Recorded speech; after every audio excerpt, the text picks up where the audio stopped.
So இந்த ஒரு வீடியோவில் வந்து நம்ம எந்த ஒரு புத்தகத்தை பற்றி பார்க்க போகிறோம் அப்படின்னா, எனது இந்தியா எஸ். ராமகிருஷ்ணன் அவர்கள் வந்து எழுதியது. இந்த புத்தகத்தை பற்றி நான் ரொம்ப நாளாக வந்து வீடியோ வந்து அப்லோட் பண்ணாமல் இருந்தேன். கிட்டத்தட்ட வந்து ஒரு மாதமாக வந்து இந்த புத்தகத்தை பற்றி நான் எந்த ஒரு வீடியோவுமே நான் அப்லோட் பண்ணல.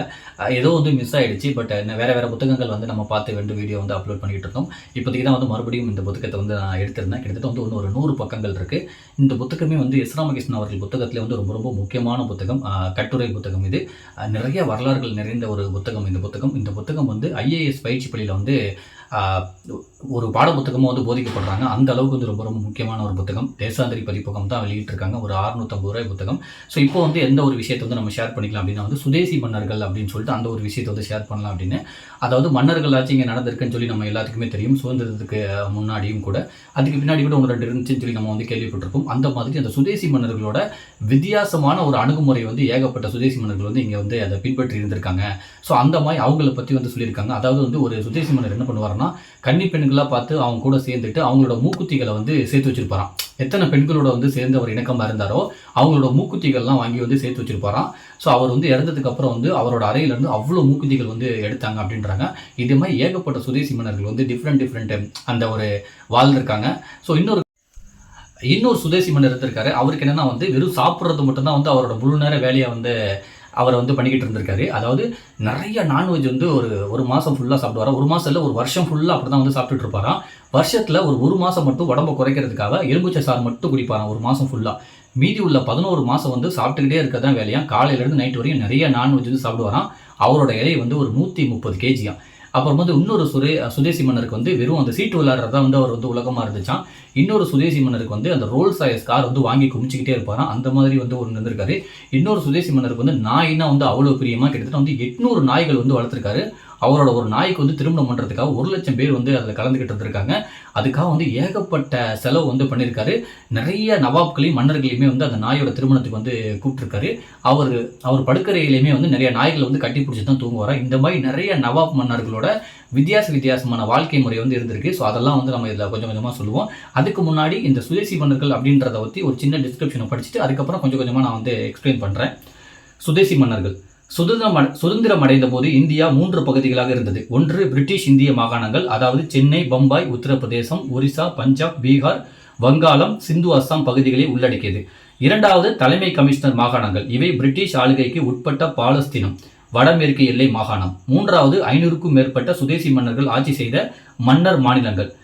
ஸோ இந்த மாதிரி வந்து 3 பகுதிகளாக வந்து இருந்திருக்கு இந்த சுதேசி மன்னர்கள். ஸோ அந்த மன்னர்கள் ஆண்ட பகுதிகள்லாம் வந்து என்ன பண்ணியிருக்காங்கன்னா, இந்தியா சுதந்திரம் அடைந்த உடனே வந்து நீங்கள் இந்தியாவுடைய பாகிஸ்தானோட நீங்கள் யார்கிட்ட இணைஞ்சிக்கலாம், உங்களுக்கு உண்டான உரிமைகளை வந்து நாங்கள் வந்து பறிக்க மாட்டோம் அப்படின்னு சொல்லி இங்கே உள்ள பிரிட்டிஷ் அவங்களாம் வந்து சொல்லியிருக்காங்க. இங்கே உள்ள ஏகப்பட்ட அந்த தலைமை வந்து முடிவு பண்ணியிருக்கு அந்த சுதந்திரம் அடைஞ்ச அந்த டயத்தில்.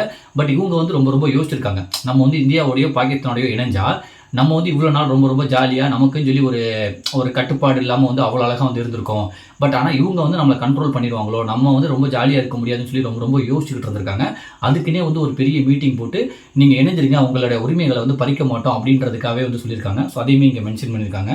சுதந்திர இந்தியாவோடு இணைப்பது என்பது மிகப்பெரிய சவாலாக இருந்தது. அன்றிருந்த மன்னர்கள் காலமாக அனுபவித்து வந்த சலுகைகள் மற்றும் ராஜ வாழ்க்கையை விட்டுக் கொடுக்க விரும்பவில்லை.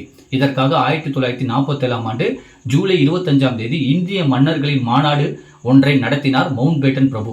ஸோ இந்த மவுண்ட் பேட்டன் பிரபுன்றவருக்கே வந்து ஒரு பெரிய வரலாறு இருக்குது. அதாவது இந்தியா பாகிஸ்தான் பிரிச்சதில் வந்து இவர் வந்து ஒரு முக்கிய பொறுப்பாளராக வந்து இருந்திருந்தார். அதையுமே இந்த புத்தகத்தில் இருக்குது. அதையுமே நம்ம வீடியோ போட்டிருப்போம். நீங்கள் இந்த புத்தகமே வாங்கி படிங்க. இதில் மன்னர்கள் தங்கள் விருப்பப்படி இந்தியாவுடனோ அல்லது பாகிஸ்தானுடனோ தங்கள் இணைத்துக் கொள்ளலாம் என்றும் அவர்களின் எதிர்கால வாழ்வுக்கான அனைத்து சலுகைகளையும் பிரிட்டிஷ் அரசு முறையாக பெற்றுத்தரும் என்றும் அந்த மாநாட்டில் உறுதியளிக்கப்பட்டது அப்படின்னு சொல்லிட்டு இந்த மாதிரி வந்து ஒரு மீட்டிங் போட்டு உங்களோட உரிமைகளை நாங்கள் பறிக்கப்படும் சொல்லியிருக்காங்க. அப்போயுமே வந்து சுதேசி மன்னர்கள் வந்து ரொம்ப யோசிச்சிருக்காங்க, இணையலாமா வேணாமான்னு சொல்லி. அதுக்கப்புறம் கொஞ்சம் நிறைய வரலாறுகள் வந்து சொல்லியிருக்காங்க. பட் ஆனால் நான் இப்போ என்ன சொல்ல போகிறேன் அப்படின்னா வந்து இந்த சுதேசி மன்னர்களோட இந்த டிஃப்ரெண்டான அந்த ஒரு வாழ்க்கை முறை இருக்குல்ல, அதை மட்டும் ஜஸ்ட் ஒரு எக்ஸ்பிளைன் பண்ணலாம் இந்த வீடியோவில் அப்படின்றது. சுதேசி மன்னர்கள் ஒவ்வொருவரும் ஒரு ரகம், விசித்திரமான மனநிலை கொண்டவர்கள், ஆடம்பர பிரியர்கள்.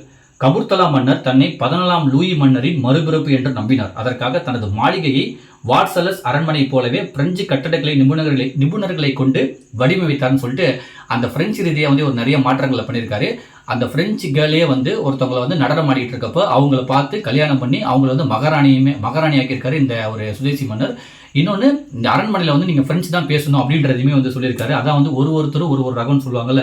இவர் அந்த கபூர்தலா மன்னர். இவர் வந்து இந்த மாதிரி ஒரு ரகமாக இருந்திருக்காரு. நீங்கள் வந்து பிரெஞ்சு தான் வந்து அரண்மனையிலே பேசணும் அப்படின்னு சொல்லி அந்த ஒரு இதுக்கு வந்து ரொம்ப ரொம்ப அடிக்டாக இருந்திருக்காரு. இன்னொருத்தர் தான் வந்து அவர் பேருமே இங்கே சொல்கிறாங்க, காசிராஜா.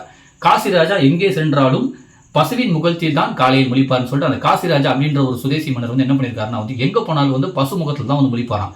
அதனால அவர் போகிற இடத்துக்குலாம் வந்து பசுவை கூட்டிகிட்டு வரவே வந்து அவ்வளோ ஆளுங்களை வந்து வேலைக்கு வச்சு வளர்த்துக்கிட்டு இருந்தாராம். அவங்கள வந்து ஏற்பாடு பண்ணி வளர்த்துக்கிட்டு இருந்திருக்காரு. அவங்களுக்குமே சாப்பாடு போட்டு நிறைய பசுக்களுமே வந்து அவர் வளர்த்துக்கிட்டு இருந்திருக்காரு. அதையுமே வந்து சொல்லியிருக்காங்க. இன்னொன்று நான் சொல்கிறது முக்கியமானவர் வந்து பாட்டியால் அரசர்.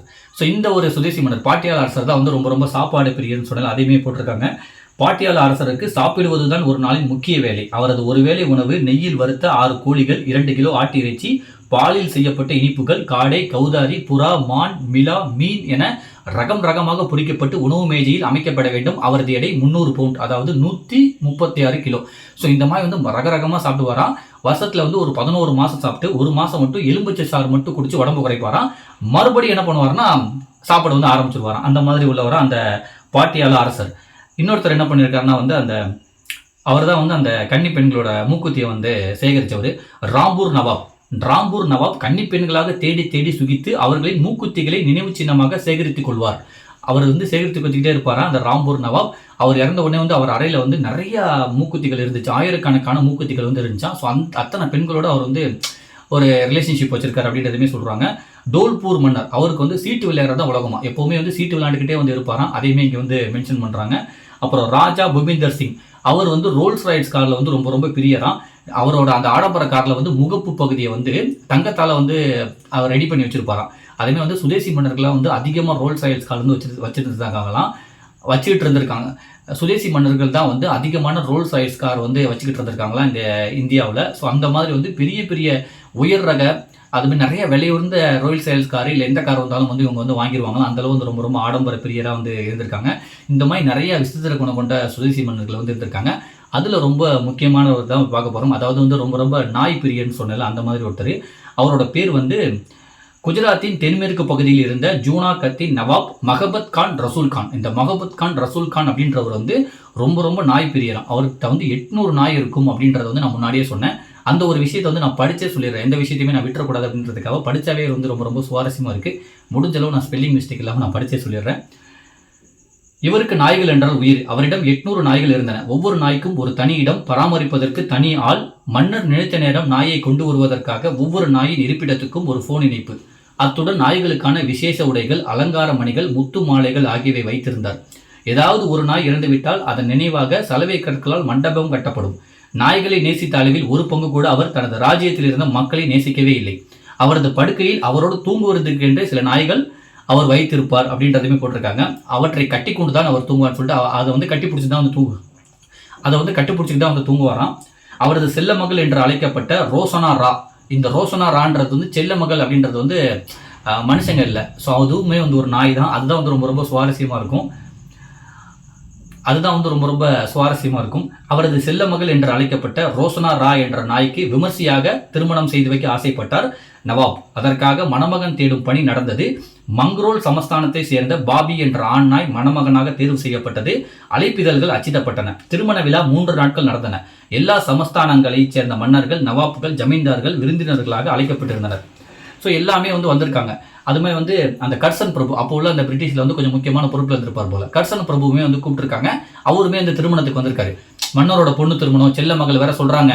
அதோட பேர் வந்து ரோஷனா ரான் வேற சொல்கிறாங்க. பெருசாக நடக்கும், நம்மளும் போய் கலந்துக்கலாம் சொல்லி அவர் இன்வைட் பண்ணோடனே வந்து இந்த கர்சன் பிரபு போயிருக்காரு. போனோன்னு தான் தெரிஞ்சிருக்கு அது வந்து 2 நாய்க்கு உள்ள திருமணம்னு சொல்லிட்டு அவர் வந்து கிளம்பி போயிட்டாங்க கோச்சிக்கிட்டு. அதுக்கே வந்து இந்த நவாப் என்ன சொன்னாரா வந்து நீங்கள் வந்து என்னோட அழைப்பை ஏற்றுக்கிட்டு வந்துட்டு மறுபடியும் திருப்பி போயிட்டீங்க.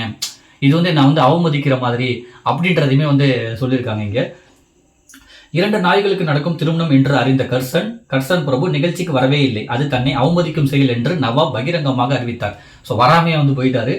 திருமண நிகழ்ச்சிக்கு 1,00,000 பேருக்கு மேலானோர் கலந்து கொண்டனர். திருமண நாள் அன்று காலையில் மணமகளான ரோஷனா ரா அப்படின்ற ஒரு நாய்க்கு பன்னீரில் குளிக்க வைக்கப்பட்டாள். பட்டு ஆடை, வைர மாலைகள், முத்து மாலைகள் அணிவிக்கப்பட்டன. மணமகளை வெள்ளி பல்லக்கில் வைத்து ஊர்வலமாக அழைத்து வந்தனர். 250 நாய்கள் அந்த பல்லக்குக்கு முன்னால் அணிவகுத்து வந்தன. அதன் முன்னால் இராணுவ வீரர்கள் பேண்ட் வாத்தியம் முழங்கி வந்தனர். மணமகன் பாபி ரயிலில் வந்து சேர்வதால் ரயில் நிலைய வாசலில் அந்த நாயை எதிர்கொண்டு அழைக்க அரண்மனையின் முக்கிய பிரமுகர்கள் மாலையோடு காத்திருந்தனர். மணமகனுக்கு பட்டாடை மாலைகள் சூட்டப்பட்டு தங்க காப்பு அணிவிக்கப்பட்டதுன்னு சொல்லிட்டு மணமகன் வந்து ட்ரையல்ல இருந்து வரனால வந்து பெரிய அணிவகுப்புக்கே வந்து அந்த ரயில்வே ஸ்டேஷன் நடந்திருக்கு. பட்டாடையெல்லாம் உடுத்தி தங்க காப்பு பட்டாடையெல்லாம் உடுத்தி தங்க காப்புல அணிவிச்சு வந்து கூப்பிட்டு வந்திருக்காங்க. அந்த அளவுக்கு வந்து விமர்சையா அந்த ஒரு திருமணம் வந்து நடந்திருக்கு. இந்த மாதிரி ஒரு வித்தியாசமான நவாப் இருந்திருக்காரு. ஸோ அதுதான் வந்து நான் இந்த ஒரு வீடியோல வந்து சொல்ல வந்தேன். இதுக்கப்புறம் வந்து மறுபடியும் அந்த நவாப் அந்த திருமணம் பத்தி அதுக்கப்புறம் சில சுதேசி மன்னர்களை பத்தியுமே போயிட்டு இருக்கு. 4 மனைவிகள் 71 காதலிகள்னு சொல்லிட்டு அதை நம்ம வந்து அடுத்த வீடியோல பார்ப்போம். இப்போ நான் பேசின டாபிக்கே வந்து இன்னும் நீங்க நிறைய தெரிஞ்சுக்கணும் அப்படின்னா வந்து 2 புத்தகம் வந்து இங்க மென்ஷன் பண்ணிருக்காங்க. எப்பவுமே இந்த புத்தகத்துல இருந்து என்ன பண்ணுவாங்கன்னா ஒரு பெரிய வரலாறு இருக்கும். அதை பத்தி இன்னும் நீங்க தெரிஞ்சுக்கணும் அப்படின்னா நினைச்சீங்கன்னா இந்த 2 புத்தகங்களை படிங்க அப்படின்னு சொல்லி அந்த 2 புத்தகங்களையும் மென்ஷன் பண்ணிருப்பாங்க. ஸோ அதுவுமே தான் இதுல இருக்கு. நான் அதையுமே ஸ்கிரீன்ஷாட் எடுத்து போடுறேன். நீங்க அதையுமே பார்த்து தெரிஞ்சுக்கோங்க. நம்ம அடுத்தடுத்த பகுதியில் வந்து அடுத்தடுத்த சாப்டர் பார்க்கலாம். ஸோ இதுதான் நான் இந்த சுதேசி மன்னர்கள் பத்தி சொல்ல வந்த இன்னைக்கு இந்த வீடியோல வந்து சொல்ல வந்தது. ஸோ எனது இந்தியா எஸ் ராமகிருஷ்ணன் அவர்கள் வந்து எழுதியது. இது வந்து 650 ரூபா புத்தகம். நீங்க வந்து அந்த எஸ் ராமகிருஷ்ணன் அவரோட ஃபேஸ்புக் பேஜோ இல்லை இன்ஸ்டாகிராம் பேஜோ நீங்க ஃபாலோ பண்ணிட்டீங்க, தேசாந்திரி பப்ளிகேஷன் இருக்கும், அதை நீங்க ஃபாலோ பண்ணிட்டீங்கன்னா எப்பயாச்சும் ஆஃபர் போடுறப்ப அப்போ புக் பண்ணீங்கன்னா உங்களுக்கு வந்து இந்த புத்தகம் வந்து கம்மியாக கூட வந்து கிடைக்கலாம். ஸோ இந்த புத்தகத்தோட முன்னுரை மட்டும் நான் படிச்சிடுறேன். ஜூனியர் விகடன் இதழில் தொடராக வெளிவந்த எஸ் ராமகிருஷ்ணன் கட்டுரைகளின் தொகுப்பு தான் இந்த புத்தகம். ஜூனியர் விகடன் இதழில் தொடராக வெளிவந்த எஸ் ராமகிருஷ்ணன் அவர்களின் கட்டுரைகளின் தொகுப்பு தான் இந்த புத்தகம். சரித்திரம் என்பது 1000 முகங்கள் கொண்டது. பள்ளியில் நாம் படித்த வரலாறு முழுமையானதில்லை. அதில் மறைக்கப்பட்ட விளக்கப்பட்ட செய்திகள் நிறைய உள்ளன. சரித்திரத்தை புரிந்து கொள்வதும் அதை புரிய வைப்பதும் ஒரு சவால். இந்திய வரலாற்றை இதுபோல் யாரும் எழுதியதில்லை எனும்படியாக எனது இந்தியா அறியப்படாத தகவல்கள், உண்மைகள், நிகழ்வுகளுடன் புதிய வெளிச்சத்தை தருகிறது இந்த புத்தகம் அப்படின்னு போட்டிருக்காங்க. தமிழகத்தின் IAS பயிற்சி பள்ளிகளில் இந்நூல் பாட புத்தகமாக போதிக்கப்படுகிறது போட்டிருக்காங்க. ஸோ நீங்க வந்து இந்த புத்தகம் வந்து கம்மியாக கிடைச்சா வாங்கி படிங்க. நிறைய வரலாறுகள் இருந்தது. ஏதாச்சும் ஒரு ஜென்ரலா ஒரு எக்ஸாம் போனா கூட கண்டிப்பா ஏதாச்சும் ஒரு கொஸ்டின் வந்து இந்த புத்தகத்துல இருந்து நமக்கு ஆன்சர் வந்து கிடைக்கிற மாதிரி இருக்கும். அந்த அளவுக்கு வந்து வரலாறு நிறைந்த புத்தகம். நீங்க வந்து இந்த சீர்வாசகர் வட்டம் இருக்கும். நீங்க இந்த புக்கம் வேணா இன்னும் கம்மியான விலையில ஒரு புத்தகம் வேணும்னா சீர்வாசகர் வட்டம் அப்படின்னு சொல்லி ஒரு பேஜ் இருக்கும். அதை ஃபாலோ பண்ணிக்கோங்க. அவங்க 200 ரூபா புத்தகம், 150 ரூபா புத்தகம், 200 பக்கங்கள் உள்ள புத்தகம்லாம் வந்து 50 ரூபாய் 40 ரூபாய்க்குலாம் போடுவாங்க. இப்போ கூட கடலுக்கு கப்பல் அப்படின்ற ஒரு புத்தகம் போட்டாங்க, சீர்வாசகர் மட்டும்னு. அதை நீங்க ஃபாலோ பண்ணி வச்சுக்கினாலும் கம்மியா புத்தகம் கிடைக்கும். நான் இந்த சேனல்ல வந்து எந்தெந்த வெப்சைட்ல வந்து புத்தகம் ஆர்டர் பண்றது சொல்லிட்டு ஒரு 7-8 வெப்சைட் வந்து நான் போட்டிருப்பேன். அந்த வீடியோ கிடைச்சா நீங்க போய் பாருங்க. அந்த வெப்சைட் எல்லாம் இன்னும் நிறைய வெப்சைட் இருக்கு. நீங்க எல்லா வெப்சைட்லயுமே வந்து ஏதாச்சும் ஒரு புத்தகத்தை வந்து செக் பண்ணிட்டு நீங்க வாங்குனீங்கன்னா வந்து உங்களுக்கு மிக கம்மியா இருக்கும். சில வெப்சைட்ல வந்து 500 ரூபாய்க்கு மேல புத்தகம் வந்து நீங்க ஆர்டர் பண்ணீங்கன்னா டெலிவரி சார்ஜ் இல்லைன்னு சொல்லுவாங்க. ஸோ அதுவுமே வந்து நம்ம யூஸ் பண்ணிக்கலாம். 2-3 புத்தகம் சேர்த்து வச்சு கூட நம்ம அதில் வாங்கிக்கலாம். ஸோ இந்த மாதிரி நிறைய அந்த iravy.com இருக்கு. இது எல்லாமே இன்ஸ்டாகிராம் பேஜும் இப்போ வைக்கிட்டாங்க. காமன் ஃபோக்ஸ் இருக்கு. ஸோ இல்லை டெலிவரி சார்ஜ் எல்லாம் வந்து 500 ரூபாய்க்கு மேலே புக் பண்ண வாங்க மாட்டாங்க. சீர்வாசகர் வட்டம் அந்த ஒரு பேஜ் இருக்கு. ஸோ இந்த மாதிரி வந்து நிறைய பேஜஸ் இருக்கு. நீங்க வந்து அந்த பேஜஸ்லாம் வந்து நீங்க ஃபாலோ பண்ணிக்கோங்க. சீர்வாசகர் வட்டம், iravy புக்ஸ், அப்புறம் காமன் ஃபோக்ஸ், அந்த மாதிரி நிறைய இருக்கு. எனக்கு நிறைய மறந்துச்சு, பட் நான் அந்த ஒரு வீடியோல வந்து போட்டிருப்பேன். ஸோ இந்த மாதிரி நீங்க புத்தகங்கள் வெப்சைட்ல வந்து நீங்க இன்ஸ்டாகிராம் பேஜ் ஃபாலோ பண்ணி வச்சிட்டீங்கன்னா உங்களுக்கு ஒரு சரியான ஆஃபர் கிடைக்கும். வாங்கி படிங்க, வாசிங்க, நிறைய தெரிஞ்சுக்கோங்க, நிறைய விஷயம் அடுத்தவங்களுக்கு சொல்லிக் கொடுங்க. நிறைய நிதானமும் பொறுமையும் வந்து இதுல இருந்து நிறையவே உங்களுக்கு கிடைக்கும். பாசிட்டிவான நிறைய விஷயம் வந்து இந்த வாசிப்பு பழக்கத்தினால உங்களுக்கு வரும். நீங்களும் வாசிப்பு ஆரம்பிங்க. நன்றி.